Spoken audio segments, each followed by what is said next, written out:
Good morning to you and happy Wednesday. Hope you have a good one.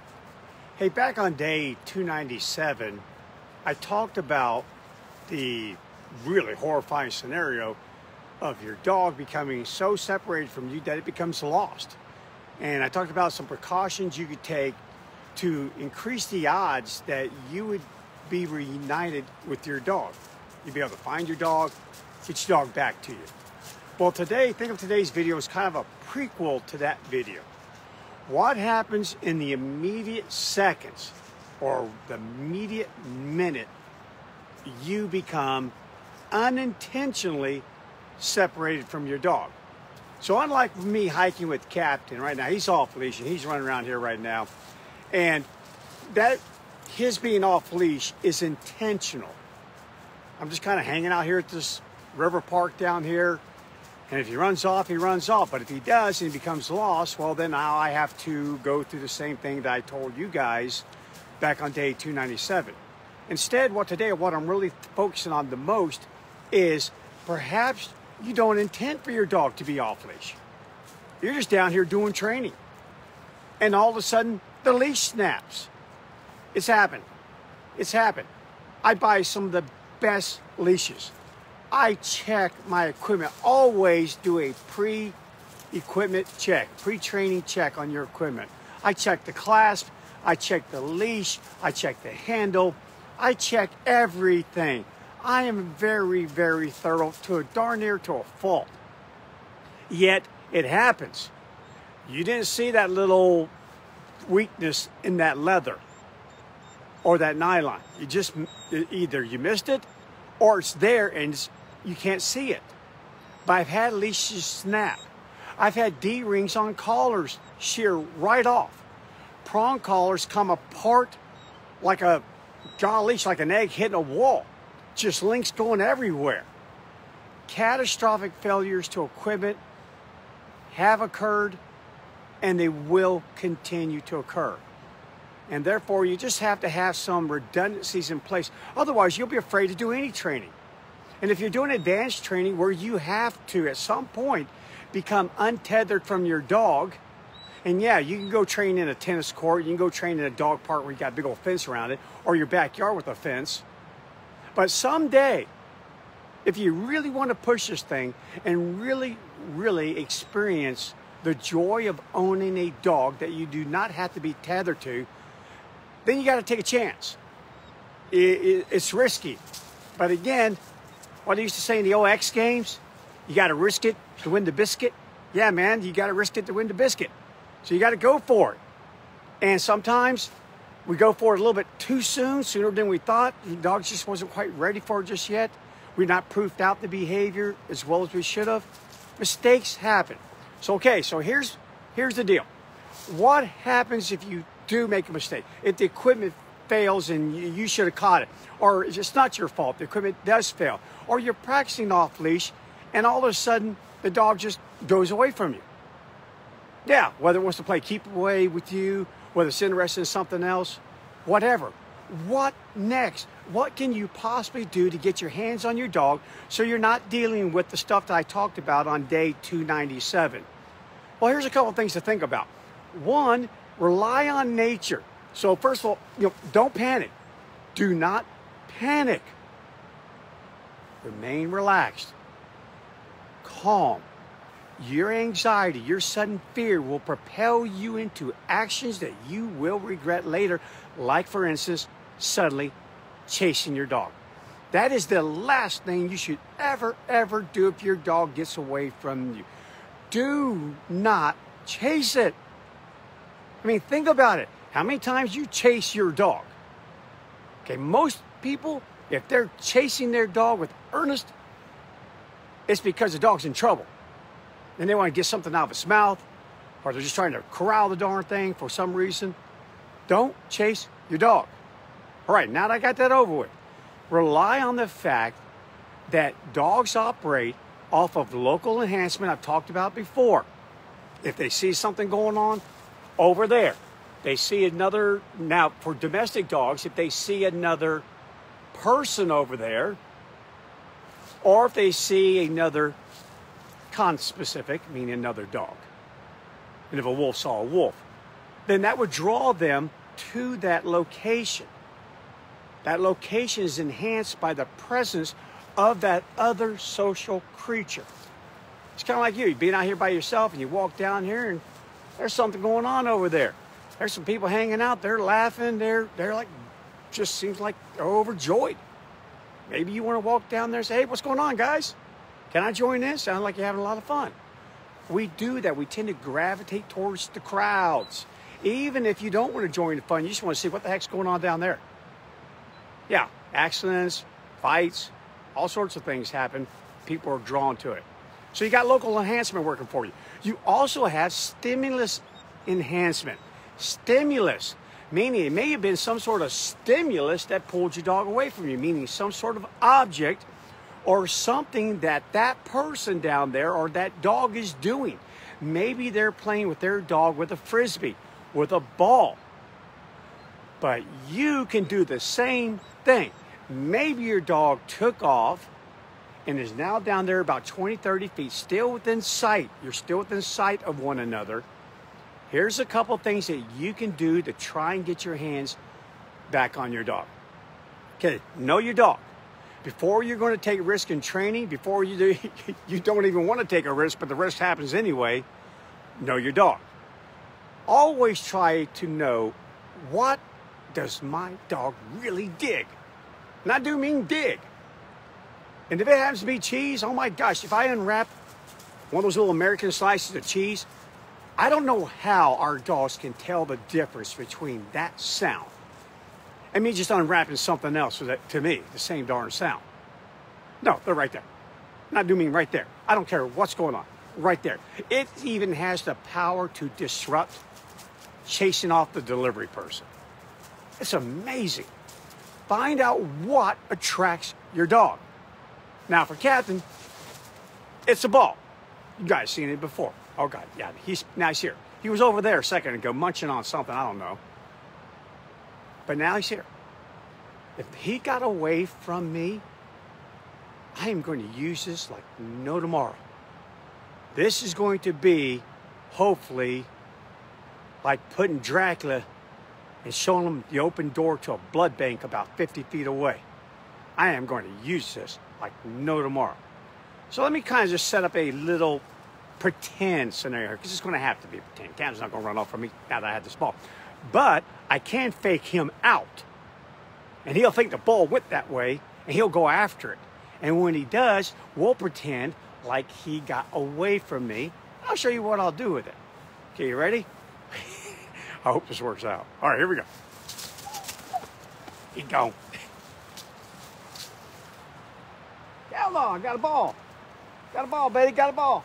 There you go, attaboy. And then make sure if you use that, attaboy. Make sure they get it. Don't keep it from them, okay? So we'll do that again. Now that I faked him out once, we'll do it a second time. Okay, so he's over there somewhere. All of a sudden I go, hey, got my ball, and spin it around. Make sure you're moving that ball. Remember what I told you about yesterday with hand signals? Make sure you move it around because, again, dogs see movement. Movement, and their eyes are designed for that. So don't just sit there and go, got a ball. No, that ball needs to have a life. Big time life. Action, baby. Woo-hoo-hoo. Yeah, get that. Make those same sounds that you normally make when you've got that ball. If you're a twirler on the ball like I am, get to twirling that darn ball, baby, and get your dog over here. And then when it does get over here, drop that thing right there in front of you. And while your dog's gnawing on that, make sure you have another backup piece of equipment. Backup. One of my favorites is the good old slip leash. Yeah, don't have another leash that you have to operate a clasp. Oh yeah, here it comes. This is let me just grab you real quick, dog. There you go, good dog. And let me hook this leash back up that clasp. No, why don't I cat, I'm back up here where you guys see it. So he got the ball right there. Why don't I, while he's got that ball, look at him, what a dork. Just slide that right over his head. Bingo, I got him. He's mine. He's all mine right now. Slide that slip lead over the head. And then if you do that, if you ever do that, play with your dog for a little bit. Play with them. Play with the ball right here within the reach of the leash. Play with them. Because otherwise, if this happens more than once, your dog's going to get savvy to your little shenanigans pretty darn quickly. Okay? So have a slip leash with you. A lot easier to slide that darn thing over your dog's head. Whoom, you got him. All day, every day. Okay, another thing that you can do is, if your dog's over there, sit down. Have a seat and act like you're eating something. Say, oh yeah, you know, if you're used to saying, hey, you want a piece of cheese? Would you like some cheese? Say it now. Be calm. Try to say it the same way. Dogs can pick up on minute changes in your voice inflection. Say it the same way. It is the same way in your mind. Remember a long time ago I told you about survival situations? About creating that scenario in your head? Playing that movie, writing the script, writing the outcome. Do that. Make a movie of this. Yeah, you're the producer, you're the director, you're the screenwriter, everything. You do it all. You're a one-man show. It's in your head. Because when that moment happens, you're going to just do what you saw in the movie. You're going to mimic that, replicate it, and you'll be calm. Because, see, in your movie, the outcome was the dog was back here. And that's exactly what's going to happen for you. You will get your hands back on your dog. So play the movie, baby. All right, so if you sat down and you tried eating, that didn't work, hey, if you have another dog or someone nearby has another dog, get that other dog over here. Yeah, now if you have another dog, make sure that dog is trained. Don't end up with your problem times two. No, make sure your dog is trained. But hey, again, local enhancement, baby, local enhancement. Me twirling that ball, that was stimulus enhancement. Me eating something, stimulus enhancement. But me just over here was hanging out with somebody and another dog, local enhancement. Yeah. Then add to it, oh, hey, there's another dog. He wants your ball. Your ball. Not his, yours. All these sort of things can do to get your dog back to you. If you have your car nearby and your dog loves to ride in the car, if the car means I'm going to somewhere good, use it. Start heading to that car. But while you do so, you're always keeping track of your dog. You're watching your dog. You have your eyes on your dog. If your dog's wearing a remote collar, hey, hit the vibration button a few times. Hit it. That doesn't work, doesn't get your dog attention, so now you can throw up that ball, now you can act like you're eating. That doesn't work. And there's a busy highway, 4-lane highway or something back there, your dog is headed for danger. If it gets in that road, it's going to die. If that's going to happen, turn it up. Fire in the hole. Yeah. Is it going to hurt? It will hurt. But it's better than being killed. Disrupt the intentions of your dog. Give your dog something more to deal with right then than what's about to happen to it. I actually had to do that one time, and it worked like a champ. It saved the dog's life, no doubt. Yeah, and tell you what, after that that was really good. That dog was spot on after that. I said, come, he's like, oh, I'm coming. No, I'm not going away from you anymore. I'm on my way back to you, Johnny, on the spot. Everything was hunky-dory from that moment on. But again, guys, we're talking, which one's worse? What you got to deal with here? Desperate times call for desperate measures. And that's exactly what you might have to do in that situation there. Okay, and then finally, you can always try commando crawling. So I got to just tell you real quick, a quick story. Years ago, Kara and I were working with a female pit mix named Pinky. Oh, she was so sweet. She was the sweetest little girl, so cute, had little pink lips and everything. I probably hence the name Pinky. And I'm human. I make mistakes. I make a lot of them. Yeah, and I got the trust in this dog's abilities way more than what I should have. It was on a long line, about 30-foot long line. Had this thing in a downstay. Thought I'd proof this thing out a little bit. And I did have my foot near the long line.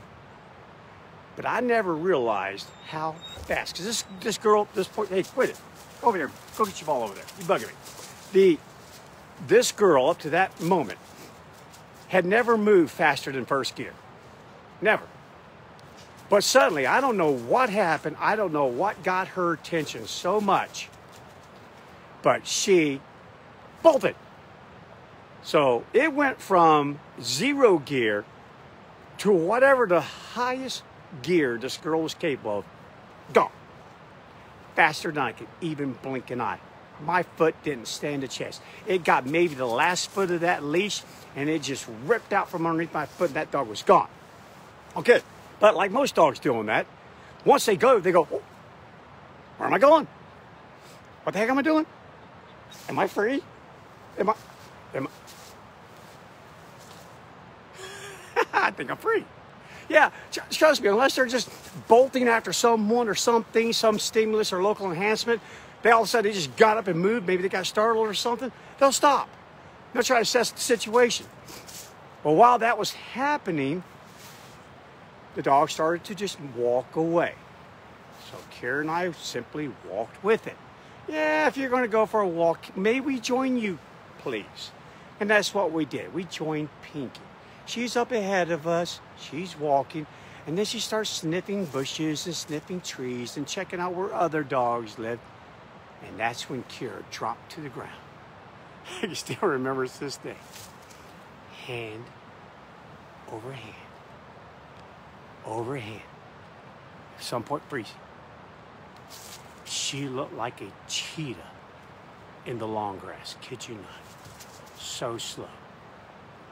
And me, I just stopped the whole thing. I'm watching the whole thing. It's like watching a movie. I'm just going, I probably should have been doing something.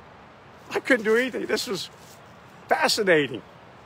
And at the last second, right where the loop was on the end of the leash, like on this one, was lying on the ground.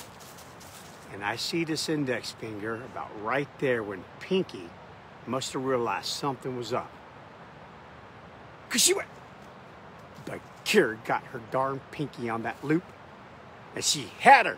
And I'm like, whoa! And we still laugh about that to this day, but do we also go, oh gosh, learn. Pain motivates, baby. Pain will teach you faster than anything else in the whole world. It taught us that day, and ever since then, man, I've had backups after backups after backups, because the last phone call I ever want to make is, hey, you know, I was training your dog, and last time I saw it is running up the boulevard. No way. I don't want that with my dog. I definitely don't want that with your dog. Okay, guys, so that's it. Just a couple of redundancies that you can have built in there. Just first of all, rely on nature. Local enhancement, stimulus enhancement. Those things will work for you. Never pursue your dog. You could chase your dog further away from you and chase your dog right out into danger. Cause your dog to suddenly be fearful of you. So that's right, combat crawling if you have to, commando crawling. Have a ball if your dog loves a ball. Dog loves a frisbee, have a frisbee on you. What's the big deal carrying that? Throw it in the darn backpack. Have it ready to go. Pretend like you're eating. Carry some cheese with you. Yeah, man, get to unwrap it a little bit louder than you normally do, but again, be calm. Have another dog with you if that helps. Grab someone else's dog. Solicit their help. But if you solicit the help of other people to help get your dog back, tell them do not. These are strangers.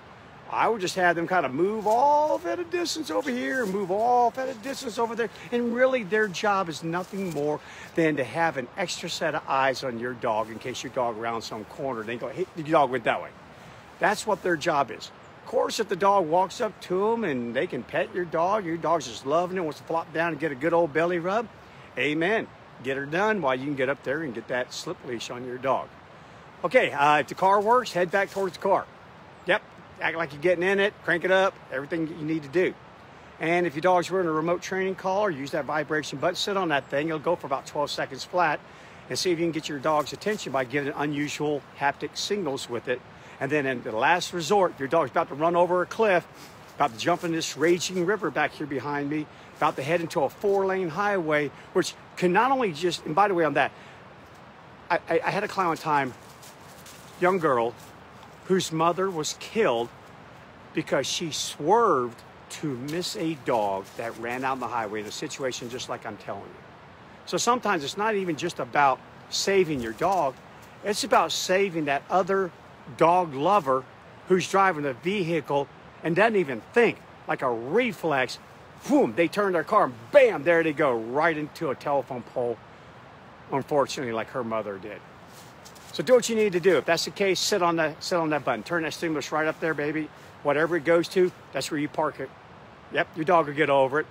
We're all given the biology to deal with transient stress. That'll be real transient. Second or two, you disrupt that behavior and immediately reprioritize the dog's next steps. And you'll get your dog back, I promise you. Okay, guys, that's it. Tomorrow morning, I'm headed back to Memphis, headed out of the mountains and back into Memphis. So I'll be getting a really early start, got a long 8-hour drive ahead of me. And so that means if you want to catch my Facebook Live tomorrow morning, well, you might have to get up early because I'm going to be up real early and I'm going to be on the road. If not, catch it on the replay. I give you permission. Okay, you've been good, Captain. Or Captain of the ball. At least I'll get to use it if he ever gets away from me. Find something you can use. See you tomorrow.